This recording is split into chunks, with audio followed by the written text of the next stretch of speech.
422회 스티피 과학기술 정책 포럼 과학기술 미래전망 토론회 딥러닝과 블록체인에서 딥러닝 세션의 좌장을 맡게 된 과학기술정책연구원의 양희태라고 합니다. 먼저 바쁘신 가운데도 이렇게 참석해 주신 토론자분들, 또 이렇게 직접 방문해 주신 분들, 또 지금 온라인으로 시청하고 계신 분들께 모두 감사의 말씀을 드리고요. 먼저 간단하게 토론자분들에 대해서 소개를 드리겠습니다. 제 옆에 앉아 계신 조성배 교수님은 현재 연세대학교 컴퓨터과학과에 재직 중이시고요. 한국 BI 데이터 마이닝 학회 회장, 또 연세대학교 인지과학연구소 소장, 또 국가 DB 심의위원회 위원 등을 역임하고 계십니다. 또 여러 가지 강연 등을 통해서 4차 산업의 물결 속에서 인공지능의 역할이나 아니면 우리 미래산업 발전 방안에 대해서도 좋은 말씀들을 많이 해주고 계시고요. 또 그 옆에 계신 추영석 박사님은 현재 소프트웨어 정책연구소에 재직 중이십니다. 2016년부터 과학기술부의 국가지능정보산업 활성화 방안 연구, 지능정보기술 중장기 R&D 로드맵 수립, 또 올해 발표됐던 인공지능 R&D 전략 수립 등의 중추적인 역할을 하셨고요. 또 저희 스태피에서도 자문위원으로 많은 도움을 주고 계십니다. 저희 쪽에서는 일단 장훈 박사님께서 토론자로 나와주셨는데요.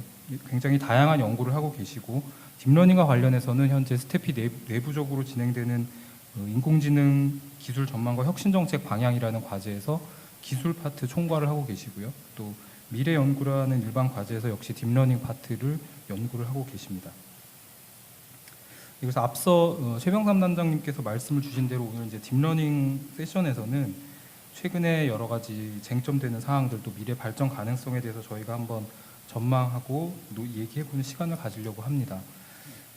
최근에 굉장히 이제 딥러닝이나 인공지능, AI라고 하는 용어가 이제 굉장히 많이 일반인들에게도 익숙해진 것 같습니다. 불과 한 3, 4년 전만 해도 오히려 조류독감이라고 다들 알고 있었지만 이제는 많은 사람들이 굉장히 친숙하게 받아들이고 있고요. 그거는 뭐 알파고도 있었지만 그 이후에 뭐 인공지능 스피커라든지 가전기기에도 인공지능이 들어가고 하는 등 여러 가지 이제 제품화가 되면서 굉장히 많이 사람들이 친숙함을 이제 느끼는 것 같습니다.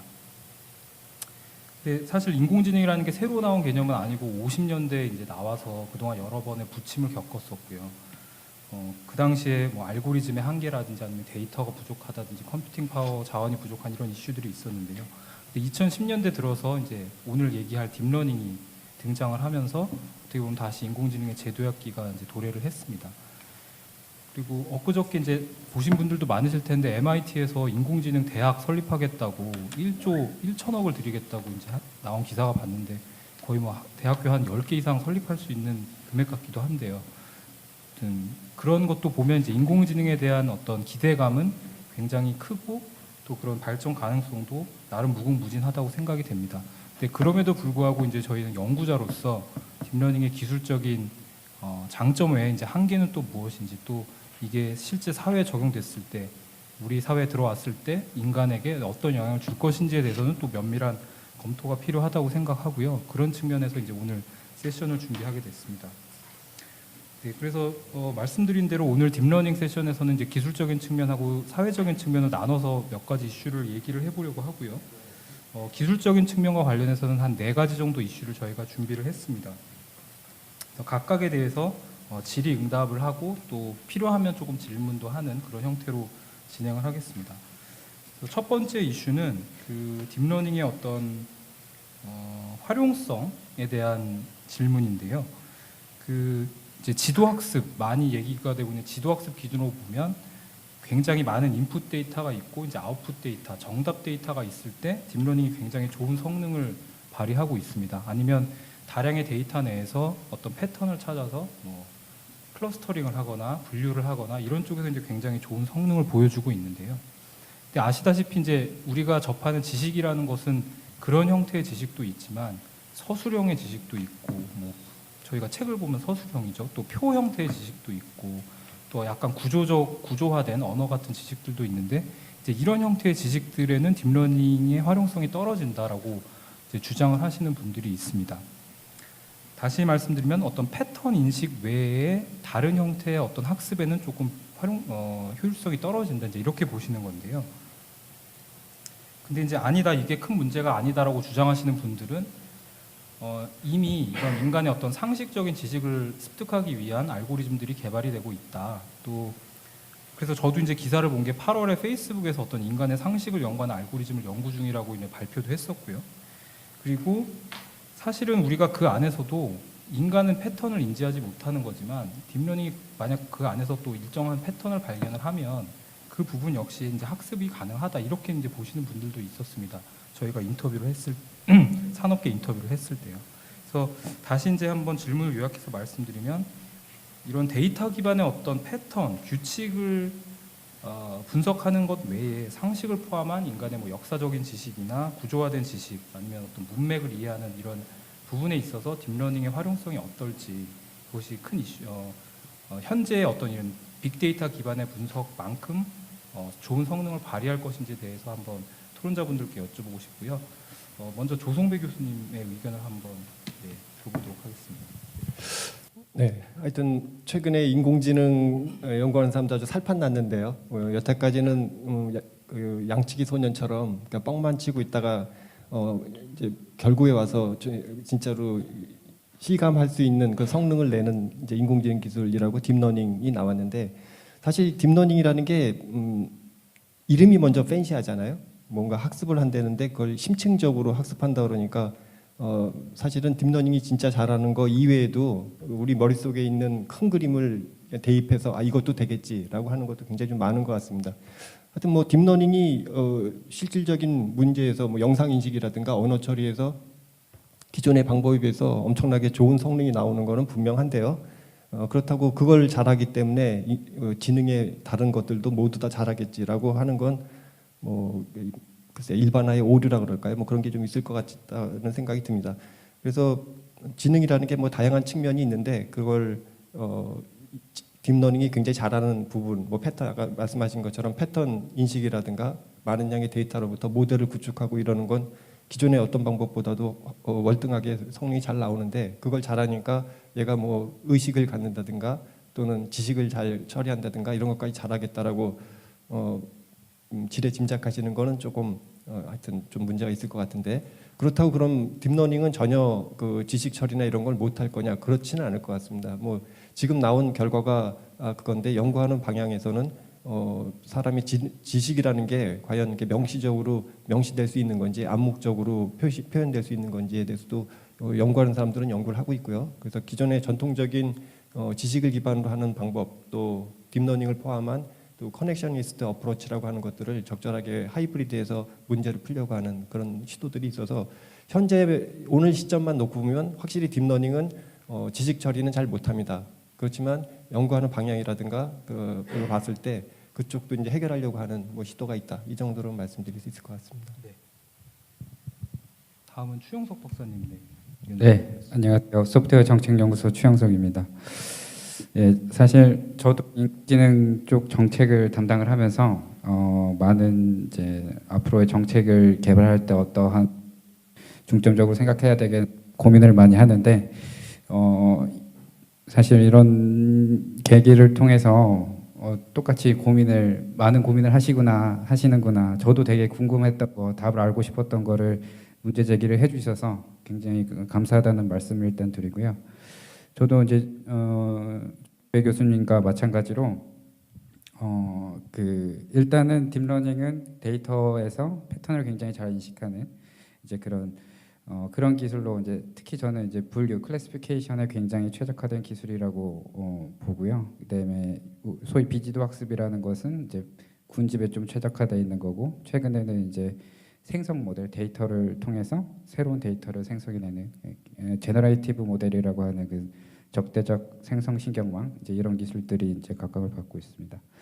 지금 말씀하신 어떤 인간의 상식이나 지식 이런 것들은 사실 올해 제가 조금 연구하고 있는 범용 인공지능에 대한 현황. 그러니까 딥러닝은 굉장히 좁은 영역에서 윅 AI라고 하고 그다음에 네로우 AI라고 해서 특정 영역에 있는 이제 어떤 임무만 해결할 수 있는 그런 건데 범용 인공지능은 이제 서로 다른 일들을 다 할 수 있는 이제 그런 인공지능을 말합니다. 사실 과거 인공지능이 태동했을 때 사실 가장 목표로 했던 것이 범용 인공지능이라고 볼 수 있는데 그 범용 인공지능의 그 사실 선구자라고 할 수 있는 기호적 인공지능, 소위 심볼릭 AI라고 하는 이제 그 인공지능 같은 경우에는 다양한 일들을 할 수 있습니다. 그러나 딥러닝 같이 굉장히 고도의 패턴 인식은 하지 못해서 사실 두 가지의 어떤 융합이 사실 굉장히 중요한 과제 중에 하나라고 판단이 되고요. 이제 최근에 이제 범용 인공지능 관련 학회도 갔다 왔더니 이제 그런 인테그레이션하는 그런 부분을 굉장히 중요하게 생각하고 있습니다. 뭐 말 그대로 그 기호 인공지능 소위 이제 Q&A 시스템이나 잘 알고 계시는 IBM 왓슨 그리고 전통적으로 이제 한 2, 30년간 진행된 액트알이나 싸이 아니면은 뭐 소어 이런 그 기호 기반의 인공지능 연구자들이 계속 이제 명맥을 이어오고 있는데 사실 그 사람들이 굉장히 부담스러워하는 질문 중에 하나가 딥러닝이 할 수 있는 거를 액트알이나 소어가 할 수 있느냐라는 거거든요. 근데 사실 구조적으로 조금 다르고 지향하는 바도 다르기 때문에 직접적으로 비교하는 거는 어려울 수 있으나 현재 잘하고 있는 그런 시스템들을 잘 통합을 해서 그런 것들이 좀 돌파구가 돼서 나간다면은 범용 인공지능까지는 아니더라도 인간의 상식을 좀 이해할 수 있는 그런 인공지능이 오지 않을까라고 생각을 합니다. 네. 두 분의 말씀을 요약을 하면 같은 이야기를 이제 해주신 것 같습니다. 현재의 딥러닝은 어떤 데이터 기반의 패턴 인식에 최적화되어 있지만 기존의 심볼릭 AI나 다른 알고리즘과의 하이브리드를 통해서 인간의 지식 처리도 특정 부분 가능할 걸로 예상이 된다. 이렇게 이제 이야기를 해주신 것 같고요. 예, 저희 쪽 얘기도 한번 들어보겠습니다. 네, 장 박사님. 네. 과학기술정책연구원의 장훈입니다. 네, 먼저 두 교수님하고 박사님께서 좋은 말씀 해주신 것 같은데 저는 두 전문가분들처럼 소위 말해서 이제 관련 분야에서 필드 플레이어로 뛰고 있는 선수가 아니기 때문에 그 한 발짝 떨어져서 보는 사람의 입장에서 조금 더 희망적인 이야기를 해보고 싶습니다. 그래서 말씀하신 질문이 서술형 지식이나 구조화된 언어들을 충분히 딥러닝이 학습할 수 있느냐에 대한 질문이신 것 같고 이거에 대한 대답으로 저는 충분히 할 수 있을 거라는 희망적인 이야기를 하고 싶은데요. 물론 조성배 교수님께서 말씀하신 것처럼 지금 당장은 패턴 인식에 최적화되어 있기 때문에 데이터의 하이라키나 스트럭처가 조금 복잡해지면 딥러닝이 잘 이해를 못하고 좋은 결과를 도출하지 못하는 거는 알고 있지만 그래서 사실 저도 처음엔 고민이 많았습니다. 근데 공부를 하다 보니까 지난주에 아카이브에 구글에서 이제 페이퍼를 하나 냈는데요. 지난주 말에 그래서 페이퍼를 보니까 그 페이퍼는 굉장히 페이퍼가 나오고 나서 최근에 좀 되게 쇼킹한 페이퍼라고 관련 커뮤니티에선 이야기를 하더라고요. 그래서 이 페이퍼는 랭귀지 모델인데 현존하는 랭귀지 모델을 전부 아마 아시겠지만 네 현존하는 랭귀지 모델을 전부 다 제압하는 그런 우수한 모델을 개발해서 발표를 했거든요. 근데 이 모델이 장점을 갖고 있는 거는 굉장히 복잡한 데이터셋을 인풋을 받아도 되게 유연하게 결과를 아웃풋을 낸다는 것. 그리고 NLP 모델, NLP 분야에서 특히 지금 인공지능의 기술이 많이 떨어져 있다고 보고 있는 QA, 그러니까 Question Answering 분야에서 휴먼 레벨을 압도했습니다. 그러니까 이 이야기는 이제 인공지능이 Natural Language Processing에서 Natural Language Understanding으로 이제 넘어가고 있는 단계가 아닌가. 그래서 이제 관련 학계나 커뮤니티들은 지금 굉장히 어떻게 보면 패닉에 빠져 있다고 하는데요. 그래서 이런 추세로 볼 때 지금 당장은 조금 어렵더라도 앞으로 뭐 5년에서 10년 이내에는 이제 딥러닝이 프로세싱을 하는 단계를 넘어서 이제 조금 더 구조화된 복잡한 지식을 이해해서 처리할 수 있는 단계로 갈 수 있지 않을까 뭐 그런 네, 희망적인 이야기를 해보고 싶습니다. 네. 네. 뭐 산업계에서 여러 가지 알고리즘들이 나오고 있기 때문에 어떤 이런 현재 뭐 아까 NLP 자연어 처리를 예로 드셨지만 이제 단순히 프로세싱에서 이해하는 단계까지 넘어가면서 좀 더 짧은 시간 내에 이런 지식 처리나 이런 부분에도 이런 딥러닝이 활용될 수 있을 것이다라고 이제 의견 주신 것 같습니다. 한 가지만 제가 간단하게만 좀 덧붙이면요.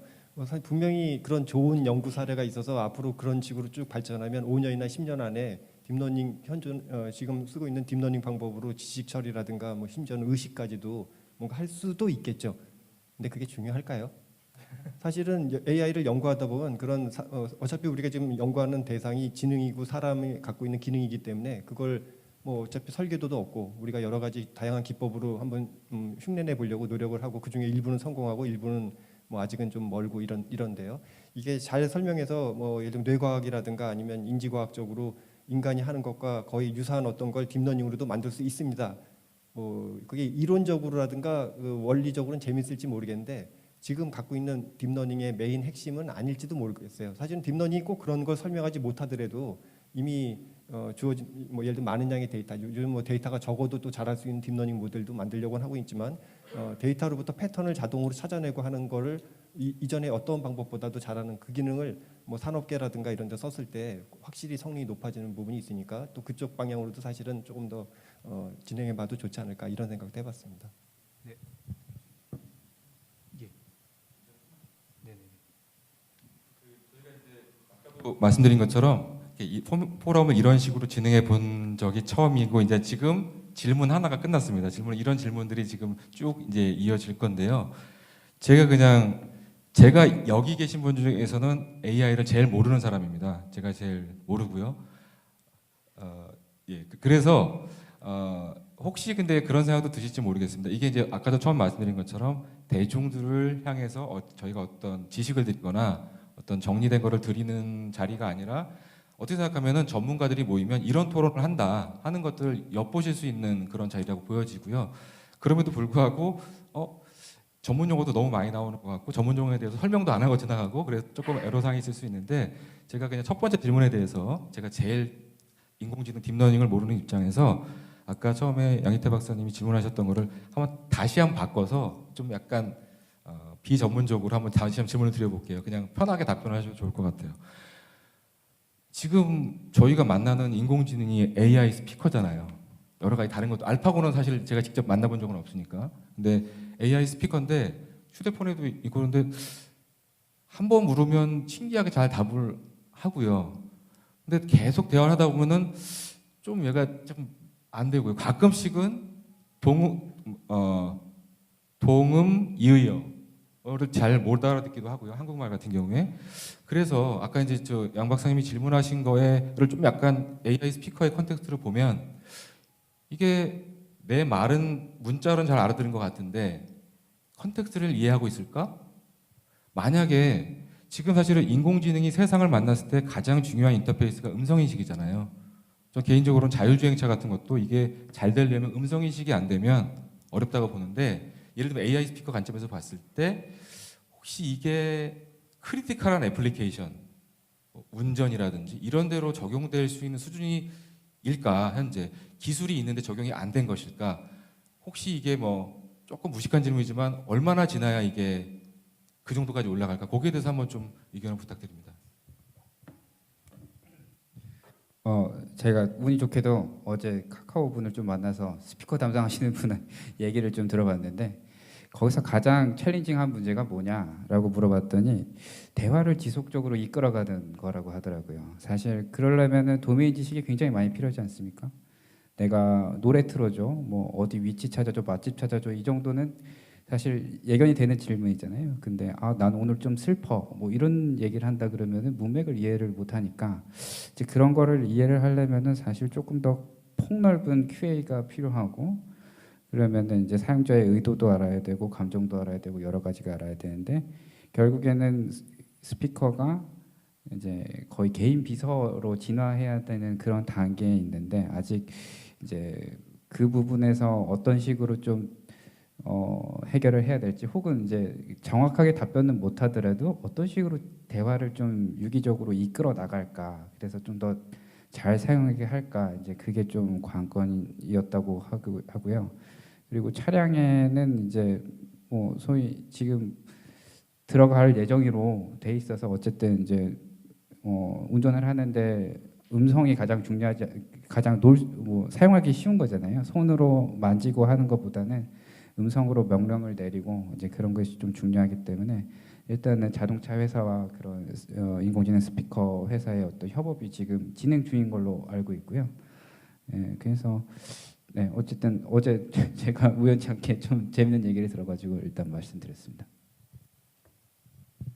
그래서 지금 최 박사님 질문 제기하신 문제처럼 그게 지능의 본질이 아닐까 싶습니다. 지능은 사실은 그렇게 쉽게 될 것 같지는 않고요. 지금 말씀하셨던 그런 이슈 뭐 음성 인식이라든가 맥락을 이해한다든가 의도를 파악해서 대응한다든가 그게 인공지능이 시작되면서부터 계속 하던 연구거든요. 근데 여지껏 잘 안 돼 왔고요. 근데 그 중에 음성 인식은 과거 뭐 10년 전, 20년 전보다는 진짜 획기적으로 사람이 느끼기에 굉장히 사람의 말을 잘 이해하는 것처럼까지도 됐는데 여전히 뭐 그 이외의 문제들은 지능의 뭐 모호성이라든가 예외성 같은 거 처리하는데 굉장히 어려움이 있어서 아마 앞으로도 그 사람하고 거의 같은 수준의 걸 만드는 건 굉장히 힘들 텐데, 근데 제품이라는 입장에서 봤을 때는요, 결국 인공지능은 약간 좀 속된 표현을 하면 사기 기술이거든요. 사람이 그게 그렇게 하는 것처럼 보이도록 하는 걸 뭐 확률이 됐든 아니면 뭐 최적화 이론이 됐든 여러 가지 것들을 동원해서 구현해 보려고 하는 시도인데, 그런 걸 이제 시스템을 만드는 입장에서 보면 기본적으로 인터페이스가 되기 위해선 음성을 인식하는 부분도 있고, 그 음성 인식된 얘기를 가지고 맥락을 파악하고 또 언어를 이해하고 그래서 뭔가 대응을 하고 하는 식의 뭐 인지 구조라고도 얘기하고 여러 가지 시스템 컴포넌트들이 있는데 각각의 요소 기술들이 계속 발전하고 있고요. 일부는 예를 들면 도메인을 좀 한정시켜 놓는다든가, 일전에 뭐 올 초에 그 구글 듀플렉스 같은 경우에도 뭐 예를 들면 식당이나 미용실을 예약해 주는 건 거의 사람이 하는 거고 진배 없이 사람을 깜빡 속였는데요.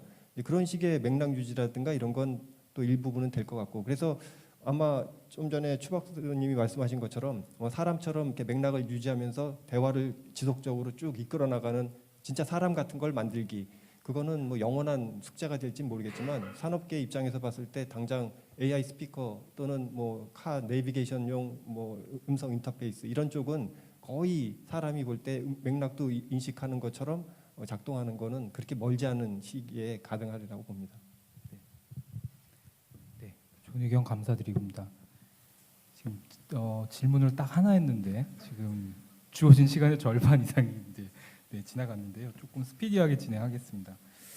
네, 두 번째 이슈도 마찬가지로 이제 활용성 측면의 이슈입니다. 예를 들어 이제 이런 이야기들을 하시는 분들이 있습니다. 뭐 바둑에 특화된 딥러닝 알고리즘을 만들면 이제 바둑에선 되게 잘 성능이 나오고, 또 예를 들어 체스를 위한 이제 딥러닝 알고리즘 만들면 체스에선 또 잘 되는데 이게 이제 게임에 범용적으로 쓰이긴 또 어렵다. 뭐 그러니까 다시 말씀드리면 재활용성이 좀 떨어진다. 이제 이런 이슈를 제기하시는 측이 있습니다. 그래서 저도 이제 그 논문 하나를 봤었는데요. 구글 딥마인드에서 이제 벽돌 깨기 알고리즘 아타리가 있는데 얘가 굉장히 벽돌 깨기 잘하는데 중간에 그냥 회색 벽돌, 원래 없던 회색 벽돌 기다란 걸 하나 넣어놨더니 얘가 이제 어리버리한 거죠. 이게 뭐지 이러면서 이제 벽돌을 잘 못 깨는 거죠. 그러니까 어떻게 보면 인간은 직관적으로 이해할 수 있는 문제 변화를 이제 이 알고리즘은 잘 파악을 잘 못하더라는 것이죠. 근데 이런 이슈들에 대해서도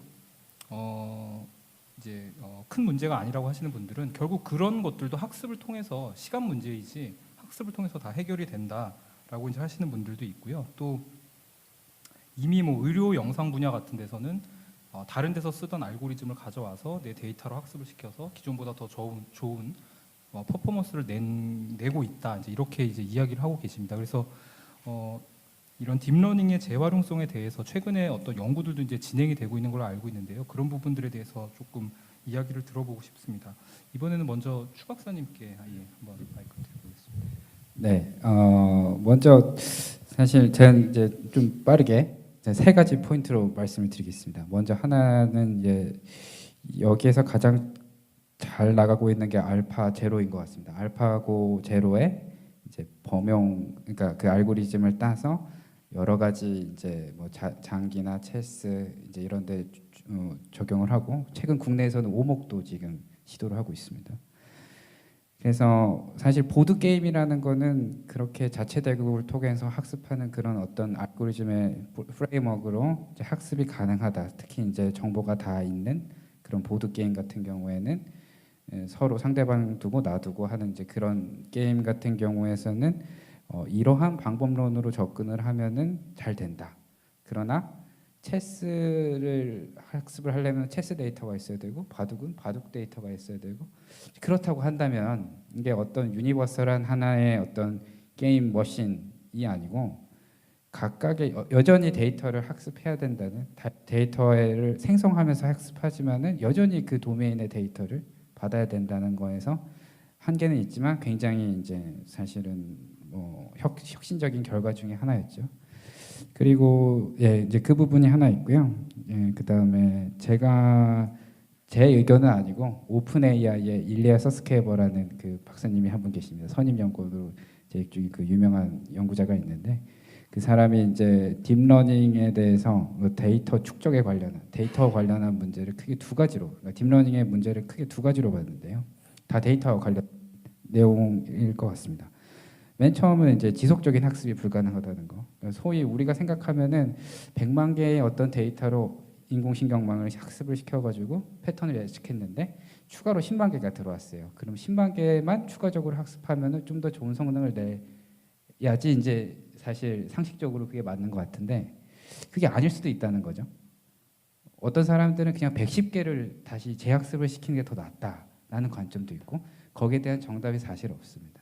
그래서 이 시스템이 정말 잘 어떤 현상을 예측한다 했을 때 그 추가적으로 그걸 업데이트 시켜주는 이제 그런 선순환 백 시스템이 돼야 되는데 아직까지는 그거에 조금 물음표가 있지 않을까. 이제 continual learning이라고 하는 소위 지속적인 학습이 좀 불가능하고 두 번째는 이제 데이터인데요. 학습 데이터와 이제 시험과 다르다는 겁니다. 뭐 예를 들면은 뭐 당연한 얘기겠지만 시뮬레이션 환경에서 그 굉장히 로봇팔이 어떤 물체를 짚는 그런 딥러닝 알고리즘을 이제 강화학습으로 짰는데 이것을 실제 환경에서 해보니까 잘 안 되는 거예요. 당연히 중력도 있고 관성도 있고 여러 가지 환경이 많은데 심지어는 지나가다 누가 툭 팔을 쳤는데 그런 거에 대해서는 어떻게 감당을 할 것인가.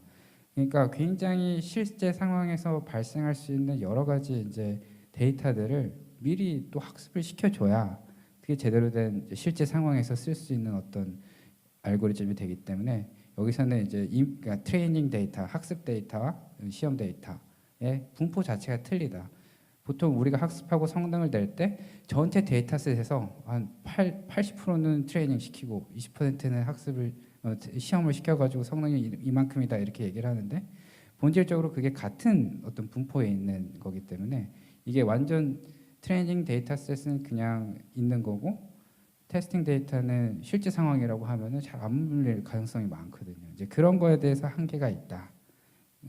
이제 그런 것들을 좀 지적을 해서 사실 뭐 이게 조금 저는 해결하기가 좀 힘들지만 지금 추세로 봐서는 이제 그런 거를 극복하려는 시도가 굉장히 많이 있거든요. 뭐 제로샷 원샷 러닝이라든지 뭐 익스플레이너블 AI라든지 많은 시도가 되고 있고 연구진들도 굉장히 많이 지금 뭐 유수의 연구진들이 다 달라붙고 있기 때문에 뭔가는 좀 나오지 않을까라는 생각을 들고 있습니다. 예, 다음 조성길 교수님. 그래서 하여튼 지금 추 박사님 말씀 중에 굉장히 중요한 지적을 하셨는데요. 분포가 학습할 때랑 다른 데이터에 대해서는 잘 못한다는 말씀이었는데 그게 사실은 우리가 이미 알고 있는 학습의 정의랑은 안 맞잖아요. 우리는 뭐 학습한다는 게 기존에 모르던 거라든가 잘 못하던 걸 경험을 통해서 습득하는 능력이나 어떤 행위 이런 걸 학습이라고 얘기를 하는데 지금 말씀은 굉장히 제한된 얘기를 하는데 지금 말씀하신 게 인공지능이 얘기하는 또는 딥러닝이 얘기하는 학습의 원리일까 범위입니다. 일반적으로 얘기할 때 좀 전에 질문부터도 예를 들면 뭐 학습 딥러닝이 학습한 게 지식일까요? 그것도 아직 해답이 안 돼 있는데 그런 지식이 다른 분야에 활용 가능한가에 대한 이제 질문을 하셨는데요.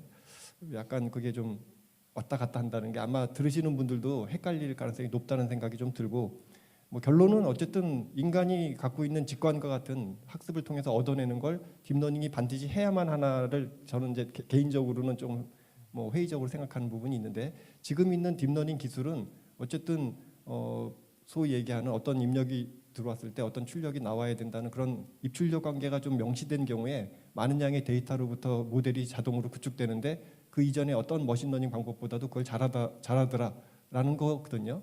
그래서 그것만 가지고는 사실은 뭐 당연히 뭐 아타리 케이스도 그렇고 한 분야에서 학습된 걸 그런 파라미터를 다른 데 가져와서 잘 되는 게 오히려 이상할 것 같은데요. 이제 그럼에도 불구하고 그런 요구 사항이 있기 때문에 연구하는 사람들은 연구를 하고 있습니다. 그래서 뭐 예를 들면 분야가 조금 바뀌어도 이전에 학습된 내용을 활용해서 하는 거, 그걸 뭐 전이 학습, 뭐 트랜스퍼 러닝이라고도 얘기를 하고요. 심지어는 성능은 썩 좋지는 않지만 사람이 그렇게 기억을 그 어떤 유형화된 형태로 심볼릭하게 만든 다음에 그것도 보여줄 수 있어. 그런 걸 메모리 네트워크라고 열심히 뭐 뉴럴 디퍼런셜 컨트롤러라든가 그게 별게 아니고 원래 뉴럴 그 딥러닝이 잘하던 그 파라미터 그 안에 들어가 있는 지식은 인간이 해석할 수 없는 숫자들의 그냥 집합이거든요. 그런 숫자들 이외에 사람도 이해할 수 있도록 하는 외장된 어떤 메모리 공간에 쓰거나 읽거나 할 수 있는 기능을 넣을 수 있는 모델 뭐 그런 것도 딥러닝 하는 사람들이 만들긴 했습니다. 근데 그게 그러면 사람만큼 하냐? 그렇지는 않고요. 뭐 사람이 하는 것처럼 앞으로 잘 될 거야라는 어쩌면 그건 이론적인 그 피지빌리티를 보여주는 정도에 그치고는 있지만 어쨌든 연구를 하고 있고 그래서 학습된 지식을 축적해서 다른 분야로 하는 걸 좀 전에 추 박사님이 지적하신 것처럼 연구하는 사람들이 열심히 연구하고 조금 더 진보된 방법이 분명히 나올 것 같긴 한데 그 방법이 여러분이 생각하시는 그런 일반적인 사람의 학습된 지식의 뭐 축적이라든가 그거의 전이 이거하고는 조금 다를 가능성이 높습니다. 예. 장훈 박사님 얘기까지 일단 들어보겠습니다. 네. 두 박사님의 의견에 기본적으로 동의를 하고요. 특히 그건 딥러닝이 가지고 있는 원론적인 문제이니까. 그런데 앞으로 이제 모델의 재활용성 혹은 이런 것이 가능할 거냐 하는 문제에 있어서는 저도 이 부분도 역시 약간 희망적으로 이야기를 하고 싶어요. 그래서 앞서 들었던 예를 또 드려야 될 것 같은데 이 모델이 굉장히 쇼킹합니다. 왜냐하면 원래 딥러닝이 가지고 있던 학습 데이터와 테스트 데이터의 셋이 달라지면 생기는 문제를 해결한 것처럼 이제 프레젠트를 하고 있거든요. 이 모델은 학습에 사용한 데이터랑 테스트한 데이터랑 완전히 irrelevant하고요. 그 다음에 테스트 데이터도 굉장히 다양한 데이터를 썼는데 거의 휴먼 레벨에 가깝게 도출을 했습니다. 그래서 한 특정 분야에 있어서 NLP 그리고 QA 분야로 한정되어 있긴 하지만 이 부분에 있어서는 어느 정도 전이 학습 이 효과를 보고 있다고 하는 반증이 될 것 같고요. 이거 말고도 이제 잘 아시다시피 영상인식 같은 경우는 CNN에서 뭐 특히 의료 분야 아까 말씀하셨듯이 뭐 CT 데이터에 사용한 딥러닝을 뭐 병리 쪽이나 다른 쪽에서 활용하는 이슈는 굉장히 뭐 비교적 예전에부터 해왔던 거니까요.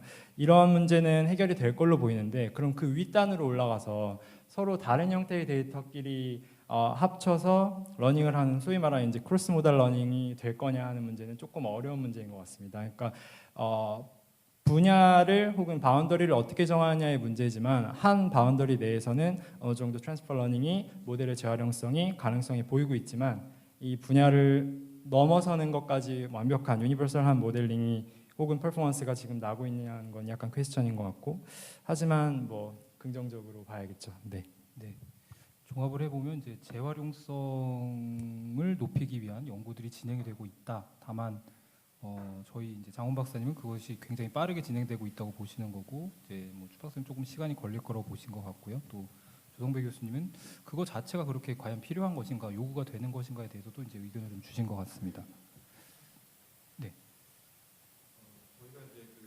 저희도 기술을 공부하고 기술을 잘하시는 분한테 여쭤보고 하는 걸 계속 하고 있는데요. 그 중에 논의됐던 것 중에 하나 좀 빠진 게 있어서 더 한다면 그 하나의 뭐 소프트나 뭐 모델이나 엔진이 다른 거에도 적용될 수 있냐는 기술적인 해결책도 있는데 또 어떤 분은 그렇게 하시더라고요. 그런 엔진을 쭉 모아서 그냥 돈만 많으면 자원으로 해결할 수도 있다. 뭐 그런 것들도 사실은 그러니까 어떻게 생각하면 그건 큰 허들이 아닐 수 있다 하는 입장들이 있었습니다. 네, 감사합니다. 지금 이제 얘기 중에 그 뭐 익스플레이너블 A나 이런 얘기가 나와서 이제 세 번째 질문으로 자연스럽게 연결이 되는데요. 그 세 번째 이슈는 이제 뭐 얘기 많이 되고 있는 블랙박스 이슈입니다. 다시 말해서 딥러닝이 굉장히 좋은 성능을 내는데 얘가 왜 이런 성능을 내는지를 잘 이해를 못하는 거죠. 조금 기술적으로 얘기하면 그 안에 심층신경망 안에서 어떤 피처들이 특징이 추출이 되고 또 어떤 이런 그 웨이트 값들이 계속 변해서 최적화가 되는데 이게 뭘 의미하는 건지에 대해서 아직 저희 사람이 제대로 이해를 하지 못하고 있는 이슈가 있습니다. 그래서 문제를 이제 제기하는 입장에서는 결국 의료나 뭐 지금 계속 얘기 나오는 자율주행차 이런데 이런 판단 근거를 알 수 없는 뭔가 아웃풋이 나왔을 때 우리가 그걸 어떻게 신뢰하고 신뢰할 수 있느냐 따라서 적용이 실제적으로 어려울 것이다 이렇게 보시는 입장이 있는 것 같고요. 또 반대 측면에서는 일단 아마 교수님께서 얘기를 해주실 것 같은데 일단 이 블랙박스라는 게 과연 이슈냐? 왜냐하면 그런 얘기 누군 하시더라고요. 우리가 전자라는 걸 알기 전에 이미 전구를 발명해서 썼다.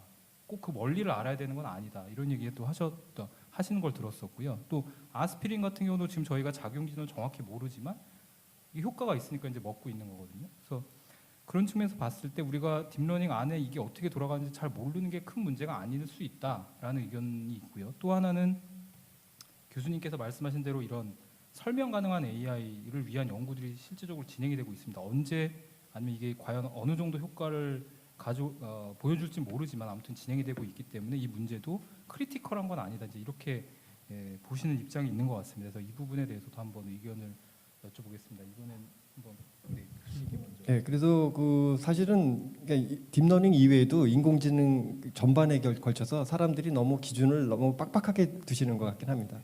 대충 우리든 사람끼리는 뭐 말도 한 80%만 이해하고 90%만 이해해도 별 문제 없는데 인공지능 스피커는 99.9% 안 되면 뭐가 좀 하자가 있는 것처럼 느끼는 것 같기도 하고요. 근데 어쨌든 그럼에도 불구하고 블랙박스를 가지고 있다는 건 그게 성능이 너무 커졌을 때 오히려 불안감도 있기도 하고 특정한 어떤 응용에서는 반드시 그런 그 원인이라든가 이유에 대한 설명이 가능해야만 쓸 수 있는 의료 분야라든가 뭐 그런 분야가 있으니까요. 그래서 지금 딥러닝 하시는 분들이 그렇게 파라미터 덩어리로 만들어진 딥 뉴럴 네트워크의 내부를 이렇게 해석하려는 대부분 뭐 가시화를 한다든가 또는 몇 가지 로스 펑션 같은 걸 재정의해서 하려는 시도는 있는데요. 뭐 해야 될 것 같고요. 어쨌든 성능이 좋은 건데 어디다 써먹으려면 뭐 당연히 해야 되는데 근데 어떤 면에서는 지금 있는 딥러닝이 잘하는 건 그 입출력 관계가 명시되어 있는 그 관계를 자동으로 만드는 걸 하기 때문에 오히려 시스템을 만드는 사람 입장에서 전체 시스템을 한 덩어리로 학습시키는 건 성능이 비록 잘 나오더라도 별로 바람직하지 않을 것 같아요. 그래서 오히려 우리가 이해 가능한 수준에서 시스템을 설계하고 그 부분적으로 매핑하는 부분에 우리가 굳이 설명이 필요 없는 분야를 딥러닝이 잘 할 수 있도록 하는 것도 어떨까 뭐 이런 생각도 해봤습니다. 네, 뭐 저는 조성백 교수님의 말씀에 의하면 조금 빡빡한 사람에 속하는 것 같습니다. 왜냐하면 제가 응용수학을 전공을 해가지고요. 처음으로 이 딥러닝을 제가 접했을 때 그러면은 이게 왜 잘 되지? 라는 거를 가장 먼저 물음을 했어요. 근데 그냥 수학적으로 보면은 굉장히 비선형적인 함수의 집합인 거거든요. 파라미터가 뭐 그러니까 미지수라고 하는 우리 미지수가 소위 100만 개, 1000만 개 되는 그런 시스템에 찾는 문제로 기결이 됩니다. 근데 이게 진짜 정말로 잘 맞추면은 설명이 가능해야 될 것 같은데 이게 저로서는 사실 받아들이기가 되게 힘들었는데 성능 괜찮구나 그냥 그렇게 해서 좀 지나갔던 것 같습니다. 저는 좀 뭐라 해야 될까 이제 사실 자율주행차가 어떻게 보면 딥러닝이 실제로 적용돼서 사람들이 활용할 수 있고 혜택을 볼 수 있는 가장 본격적인 어플리케이션이라고 보는데 사실 저는 조금 그 자율주행차가 인재나 혹은 뭐 재산상의 피해를 입혔을 때 그 책임 소지를 규명하는 데 있어서 그게 블랙박스라고 하면은 과연 사회적 합의가 원만하게 이루어질까? 그거에 대한 원천적인 좀 의심이 있는 것 같아요. 그래서 사실 뭐 중국 같은 경우에는 인공지능 발전 기획 같은 걸 해서 조금 선제적으로 좀 실험적으로 이렇게 운영을 할 수 있다고 보지만은 우리나라를 비롯한 좀 서구 사회에서는 그런 인권이나 알 권리 혹은 비영리 단체에서 얘기하는 그런 사회적 합의 이제 이런 것들이 바탕이 되지 않으면은 도입이 좀 진짜 늦어지지 않을까라는 생각이 듭니다. 그래서 사실 중국이 굉장히 무선 속도로 올라오고 있는 거를 또 미국이 굉장히 부담스러워하는 것 같아요. 제가 보기에는 이제 올해 세 번에 걸친 게임 체인저라는 그 공청회도 열었고 최근에 라이즈 오브 머신이라고 해가지고 이제 결국에는 미국도 인공지능에 대한 리더십을 끌고 가야 된다. 그래서 하원 상원 의원들 모시고 설득을 했어요. 정치적으로 이게 우리가 가야 되는 기술이니까 투자를 아끼지 말고 AI 리더십을 우리가 가져가자라는 이제 그런 취지로 이제 진행이 됐거든요. 그래서 사실 그거는 이제 결론적으로는 뭐 데이터를 수집하면서 실제 해봐야지 뭐가 문제가 되고 어떤 게 문제가 되는지 알 수가 있기 때문에 이거를 진짜 실행력이 있는 그런 중국이 굉장히 무섭게 성장할 수 있지 않을까. 제가 좀 논지에서 벗어났는데 이 정도로 마치겠습니다. 네, 감사합니다. 예, 저희 쪽 의견 한번 들어보겠습니다. 저는 기본적으로 조성배 교수님 의견에 상당 부분 동의를 하는데요. 네, explainable AI가 필요한 분야가 있겠죠. 근데 필요하지 않은 분야, 굳이 우리가 몰라도 충분히 성능을 뽑아낼 수 있고 활용할 수 있는 분야부터 선택적으로 하는 게 맞다고 생각합니다. 아시겠지만 지금 잘 사용되고 있는 딥 뉴럴 네트워크 같은 경우는 뭐 레이어도 몇천 개 단위고 파라미터도 몇백만 이제 빌리언 단위까지 넘어가고 있잖아요.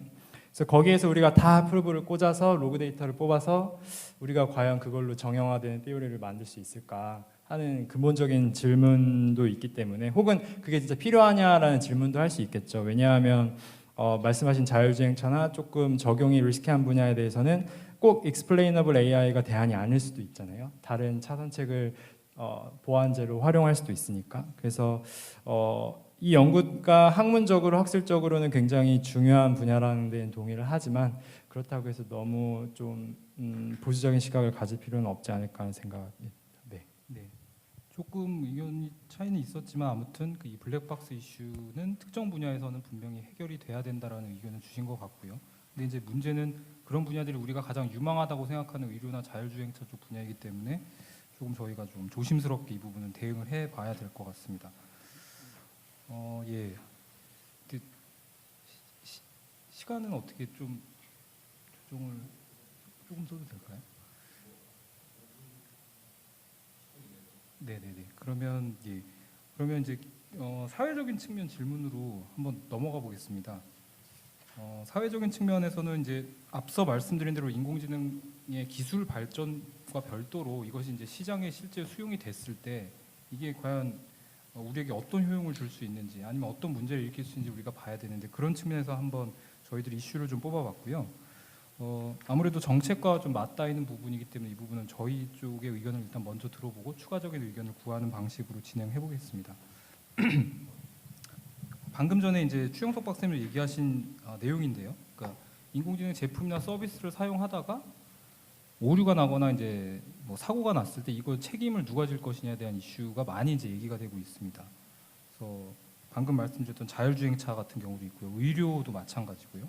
근데 또 이게 제도적으로 해결 가능하다라고 이제 보시는 분들도 있는 것 같습니다. 예를 들면 유럽 같은 경우에 지금 AI한테 어떤 전자인간이라는 법적 지위를 부여해서 책임을 물으려고 하는 그런 움직임도 있고요.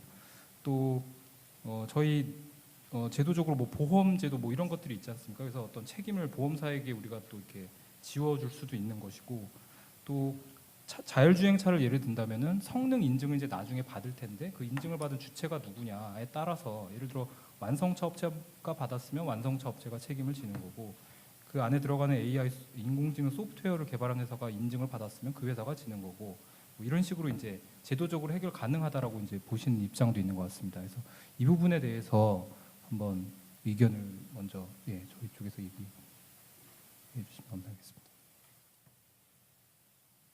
네, 기술적인 파트보다 오히려 더 어려운 문제인 것 같은데, 당연히 사회적 합의가 필요하고 제도적으로 보완이 필요하다고 믿는 입장입니다.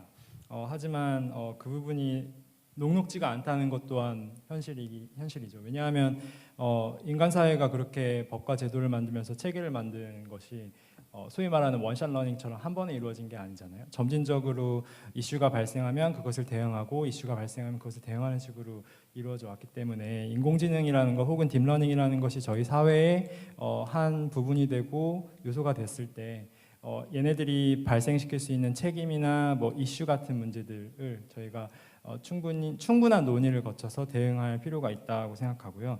근데 이게 굉장히 어려운 문제라고 느낀 게, 올해 이츠카이에서 키노트 중에 하나가 모랄머신 테스트 결과를 발표한 게 있었습니다. 모랄머신은 그 광차 문제로 이제 자율주행차가 가면서 앞에 뭐 할머니를 칠 거냐 아니면 내가 이렇게 나무를 쳐서 내가 죽을 거냐 뭐 이런 테스트인데요.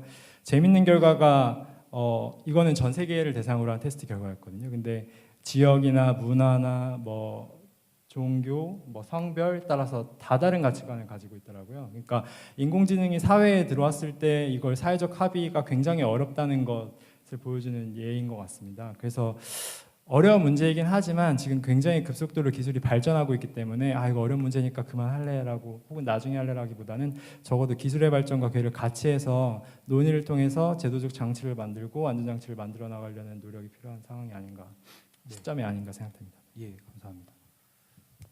예, 추 박사님. 네. 종합적으로 사회 측면에 대해서 제가 생각하고 있는 거를 이제 간략하게 설명을 드리겠습니다. 먼저 이제 인공지능 관련해 가지고 사실 국제적으로 비영리 단체들이 야 이거 어떻게 믿고 쓸 수 있겠냐 이제 그런 거에 대해서 사실 굉장히 위협을 느끼고 있어서 이제 그거에 대해서 사실 어떤 식으로 진행을 하냐면은 소위 범용 인공지능이 나타날 거를 예상을 하고 그래 그런 상황이 발생했을 때 우리는 어떤 식으로 그걸 대비를 해야 될까에 대해서 논의를 많이 하고 있습니다. 사실 그게 조금 되게 뜬구름 잡는 소리일 수도 있을 것 같은데 실제로 뭐 그 언제 이제 사람을 능가할 것인가 이제 그거에 대해서 이제 설문조사를 뭐 한 1,600명 가까이 되는 그 인공지능 전문가한테 했는데 뭐 한 45년 이내에 50% 확률로 범용 인공지능이 나올 것이다. 저도 네, 한 세기까지는 100년은 안 걸리고 한 수십 년 정도 안에는 뭔가 나오지 않겠냐라는 추정은 하는데 사실 범용 인공지능이 나오게 되면은 이제 그것을 소위 슈퍼 인텔리전스 스스로 자기 학습을 해가지고 진화할 수 있는 단계로 가는 것으로 사람들이 판별을 하고 있기 때문에 어떻게 보면 되게 우스꽝스러운 소리일 수도 있겠지만 정말 그런 게 올까? 근데 그런 걸 오는 걸 보고 생각을 하는 것 같아요. 지금 국제 사회에서 준비하고 있는 그런 인공지능 윤리나 어떤 그런 정책 같은 거에서는 이제 그런 거를 조금 최악의 경우를 생각을 하고 가는 것 같고요. 국내에서도 인공지능 윤리 관련해서 2016년부터 정부에서 이제 추진을 해서 올해 5월이 6월인가 그 저기 정보통신의 날 때 이제 지능정보사회 윤리 헌장을 발표를 했고요. 근데 제가 이제 인공지능 윤리 쪽을 조금 관심 있게 보면서 드는 생각은 제가 이제 제가 이제 주로 하는 일이 지금 인공지능 기술이 어떻게 발전하고 있는가를 계속 트레이싱을 하고 있어요. 어떤 기술이 나오고 어떤 것들이 잘 되고 있고 어떤 게 한계점이고 이제 그런 거를 계속 보다 보니까 그 발전 속도가 너무 빠른 거예요. 제가 혼자 다 감당하기도 힘들고 어디가 나올까 이제 그런 굉장히 너무너무 많기 때문에 발전 속도가 굉장히 빠른 거예요. 근데 사실 그런 거는 조금 등한시를 하고 이제 윤리의 어떤 학문적인 접근으로서 이러이러한 게 고려돼야 된다. 이제 그런 것들은 조금 이제 시대에 맞지 않은 이제 그런 접근인 것 같고요. 그래서 이제 인공지능 기술이 굉장히 빨리 발전하기 때문에 이게 어떤 식으로 발전할 것인가에 대한 이제 좀 상상력을 좀 동원을 해서 이럴 경우에는 이러한 대처가 필요하지 않을까. 이제 그런 게 조금 필요한 시점이 아닌가 생각이 듭니다. 네. 교수님 추가적으로.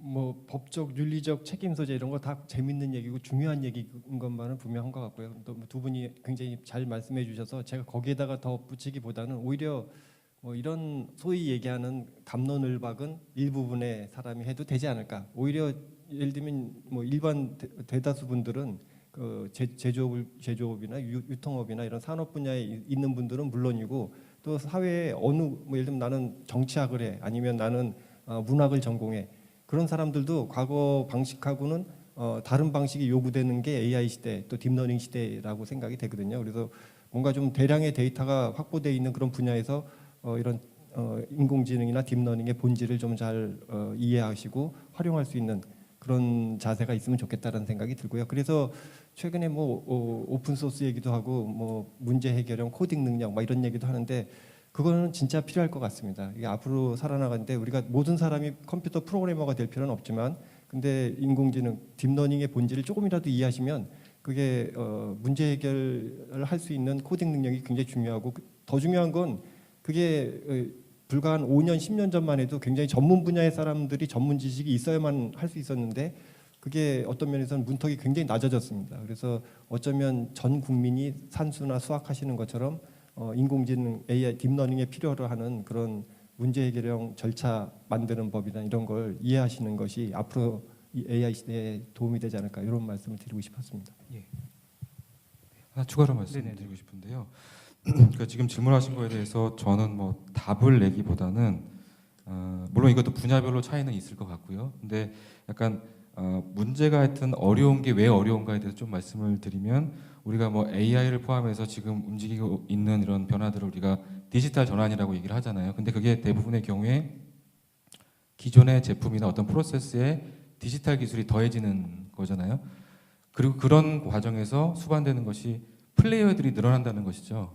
그래서 예를 들면 과거에는 자동차가 고장이 나면 대체로 차업체한테 책임을 물리면 되는데 이게 자율주행차처럼 이런 게 돼버리면 차업체나 소프트웨어 업체나 관련된 또 부품이나 그러니까 플레이어가 더 다양해지다 보니까 누구한테 책임을 물어야 될 것인가 하는 것이 더 어려워질 수 있다. 그래서 이런 자율주행차 같은 것들 사실 뭐 오늘 논의의 주제이기도 합니다만 이런 것들이 잘 확산되기 위해서는 앞으로 발전하기 위해서는 기술적인 진보도 필요하지만 그런 어떤 그러니까 책임을 누가 질 거냐 하는 거에 대해서 어떤 리더십을 갖고 있는 기업이 아니면 내가 지겠다 아니면은 뭐 중국처럼 사고 나면 일단 국가가 책임질 테니 일단 해봐 이렇게 할 수도 있고요. 그런 어떤 그 거버넌스라든지 책임 소재에 대한 문제가 해결되지 않으면 어떤 애플리케이션에서는 이게 해결되기가 보급되기가 어렵지 않을까 하는 생각을 해보고요. 하여튼 그 형태는 누가 혼자가 책임지든 아니면은 책임의 어떤 비율을 정해놓든 뭐 그런 어떤 형태가 되지 않을까라고 예상이 됩니다. 네. 일단 공통적으로 이런 책임 소재 문제가 중요하다는 얘기는 하셨고요. 다만 이제 또 공통적으로 현재 법 체계에서는 조금 부족하기 때문에 어떤 사회적 합의나 새로운 제도들이 필요하다는 얘기는 이제 공통적으로 해주신 것 같습니다. 그 이제 윤리 얘기도 같이 나왔었기 때문에 제가 윤리 질문을 별도로 준비하긴 했었지만 이제 마지막 질문으로 넘어가겠습니다. 어떻게 보면 조금 아이디어성 답이 없는 이슈이긴 한데요. 또 하도 많이 얘기가 되고 있기 때문에 이 인공지능과 딥러닝에 의한 일자리 문제가 얘기가 많이 되고 있는데요. 그 이제 문제를 제기하시는 측에서는 인공지능 또 딥러닝을 통해서 무인화되거나 자동화되는 것들이 굉장히 직무의 범위가 넓어지기 때문에 인간의 일자리들이 많이 감소할 것이다. 또 정신적인 노동까지 대체를 할 수 있기 때문에 이렇게 얘기를 하고 계신 입장이 있고요. 또 반대쪽으로는 역사적으로 봤을 때도 기술 혁신이 일어날 때마다 새로운 어떤 생태계, 산업이 생겨서 이런 일자리 감소를 상쇄시켰다. 이렇게 보시는 분들이 있습니다. 그래서 저는 뭐 사실 개인적으로 그거를 현재 재단할 수 없다라는 입장이긴 하지만 이 부분에 대해서 한번 의견을 들어보도록 하겠습니다. 네, 저도 양희태 박사님 의견에 전적으로 동의하는데요. 재단할 수 없을 것 같습니다. 한다는 것 자체가 상당히 위험한 입장인 것 같고요. 그러니까 글쎄요, 이 문제가 사실 굉장히 재미있는 이슈고 핫한 이슈이기 때문에 비단 우리나라뿐만이 아니라 전 세계적으로 굉장히 많은 유수의 기관들, 학교, 뭐 맥킨지 같은 컨설팅 기관까지 굉장히 이 문제를 다루고 있습니다. 그래서 각 기관들별로 내놓은 리포트를 보면은 굉장히 로지컬하고 구조적으로 나이스한 어프로치로 이제 결과를 내놓고 있는데 한 가지 재미있는 점은 기관마다 수치와 결과가 다 다릅니다. 그러니까 어떤 기관은 일자리가 줄어들 거야, 어떤 기관은 감소할 거야라고 늘어날 거야라고 이야기를 하는데 감소하는 폭도 뭐 오더 오브 매그니튜드가 다 다릅니다. 그러니까 이게 의미하는 바는 딱 하나인 것 같은데요. 이 문제가 진짜 어려운 문제구나. 해결하기가 쉽지 않은 문제구나를 보여주는 것 같고요. 상위단에서는 굉장히 심플하잖아요. 그러니까 인공지능이 일자리를 어떻게 영향을 미칠 거냐 하는 건 인공지능이 일자리를 구축하는 효과 더하기 인공지능이 일자리를 창출하는 효과인데 이게 왜 어려운지를 생각해 보면 그 밑단에서 플레이어들이 굉장히 많고 아까 최영삼 박사님 이야기랑 비슷할지 모르겠지만 스테이크홀더들끼리 굉장히 복잡한 인터랙션을 하고 있어서 이거를 매주하기가 상당히 어렵습니다. 그야말로 컴플렉스 시스템이고 컴플렉스 시스템을 우리가 머릿속으로 간단한 사고 실험을 해서 글쎄요 인공지능이 도입되면 일자리가 줄어들 거예요. 인공지능이 도입되면 일자리가 늘어날 거예요 라고 얘기하는 거는 학자나 혹은 연구자 입장에서 상당히 리스키하고 무책임한 발언일 것 같아서 그렇게 이야기하기보다 지금 재단하기 어렵고 이 문제는 굉장히 중요한 이슈이기 때문에 사회적으로 큰 논의가 필요하고 뭐 정량적이든 정상적이든 접근이 필요하지 않나 그렇게 해서 차근차근 답을 만들어 나가야 되지 않을까 생각합니다. 네, 감사합니다. 혹시 추가적인 의견 있으시면 네. 짧게. 저는 뭐 예측은 당연히 저는 못할 것 같고요. 제가 뭐 전문가도 아니고 그런 거에 대해 감히 얘기할 수는 없을 것 같은데 그러니까 좀 약간 흥미롭게 생각을 한번 해볼 필요는 있다고 생각을 하는 게 뭐냐면은, 그러니까 뭐 아까 제가 범용 인공지능을 말씀드렸지만 소위 이제 사람 수준의 인공지능이 나타나게 되면은 우리 사회가 어떻게 변할까? 그렇게 되면은 진짜 완전히 바뀔 세상이 올 것 같은데, 그런 미래상을 한번 그려보고 그럴 때 우리의 역할은 뭐고 우리가 어떤 뭐 목적을 가지고 삶을 영위할 것인가에 대해서 조금 고민하는 그런 거를 한번 좀 시도해봤으면 좋을 것 같다는 생각을 합니다.